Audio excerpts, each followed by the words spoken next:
thought that was all bull and I wasn't going to have to answer to my creator. But it turned out you were still meeting yourself, okay, and there was no substance. Turned out that your willful ignorance turned out to be a vapid, empty, vexed soul that was just avoiding reality, knowing deep down in the marrow of your soul that you knew that you were to seek the loftier, the higher meanings of life, and you failed to do it because it was too painful, it was too traumatic to face other people's pain that's been inflicted on them unnaturally, unnecessarily. And this is my complaint. It's not about the natural disasters. It's not about us complaining about the horrible temperatures and bitter cold and all these other problems and miserable insects out there. On and on and on, right, with the curse that befell the earth. None of it God's fault. Go back to the original sin, the fall of man, the curse that befell the earth, and the power that evil forces got. Okay, that's still working itself out. Okay, and it will. This is what Jesus explained. At the end of the age and the beginning of a new age, we're going to have this renewal of all things. It's all going to be changed. It's all going to be better. It's never going to be dark. It's never going to be too bright. Okay, it's going to be perfect all the time, 24/7, 365 days a year. We're going to have bliss, euphoria. Okay, the earth is going to be cleansed. It's going to be free from all evil. That day is coming. In the meantime, fighting the good fight means we all jump in the pool, okay, of humanity, jump in the fray, and we go down to the demonstration, get our fair share of abuse as an allegory. That's what I do when I make these videos, because I'm getting out of my comfort zone. I don't like talking about a lot of this stuff. It conjures up a lot of negativity, but I know that I'm a lot better off to face what I've got to face by be feeling commissioned, feeling compelled from above to do it, because this is my survival here. This is my eternal survival. This is my salvation. That's what the term I'm looking for, salvation. My salvation rests in helping others to understand the implications of an end of an age and the beginning of a new age, as difficult as it is, and it makes me a little nuts. And what it conjures up in me, I'll be quite honest with everybody, I have been feeling weak for many years, okay, very, very pathetic, and I feel rebellious, and these are things that I never really had to deal with on the level I've been having to deal with them. And I think it relates to this whole sense of impending change. I don't want to say doom, but big change, impending big change is going to happen. And so there's a part of me that's kicking and screaming too, just like all of us would. I mean, we don't like change. We resist it. I'm one of these guys. I like a lot of security. I like a lot of stability. And I've been feeling this for a long time. But I know this thing can't go on like this. I talk about this pyramid scheme. That's what I mean.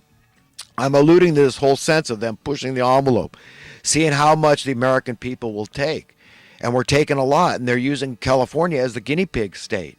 And people, everyone else in the whole nation is behind the curve. They don't know what I'm talking about. When I'm talking about taxes and the cost of living, I mean, let me hear it coming from Alex Jones.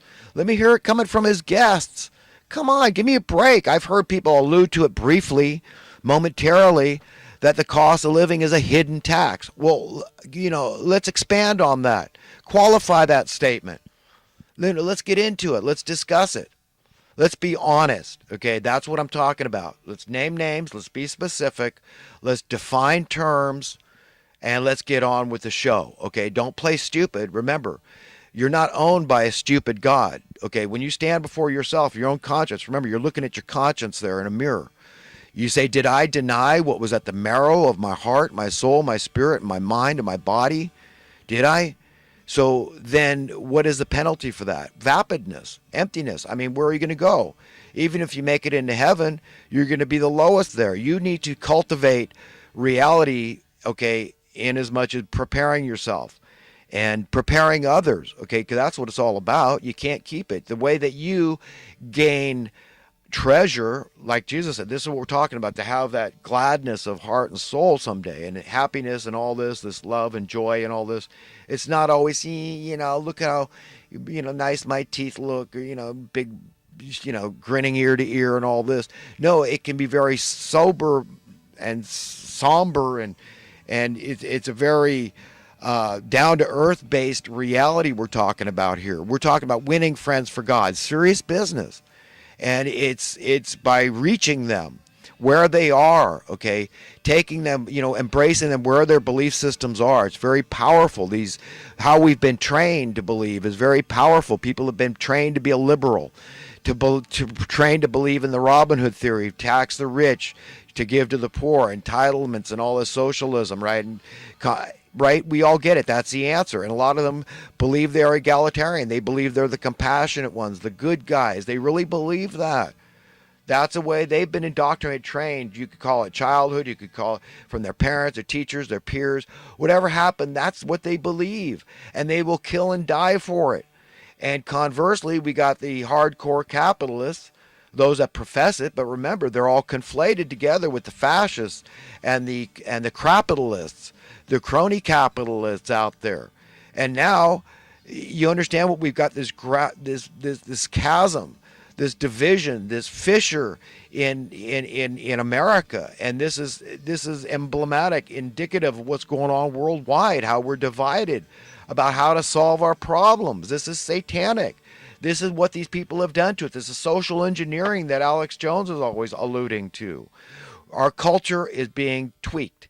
It's being manipulated. We're being corralled. We're being socially engineered is what's going on. Okay, they want these brutish beasts, okay, small-minded, narrow-minded, just automatons, the way that their rulers want us, okay? And beyond that, you don't care about killing livestock. You don't think twice. These are automatonic, biological automatons. And so that's what they think of us as. The guys like Al Gore, the human-caused weather change alarmists, the Bilderberger Group, the New World Order cabal, the money printing class, they're at the very pinnacle of the pyramid, okay? If you own the copyright to the money, there's no greater power in the world, okay?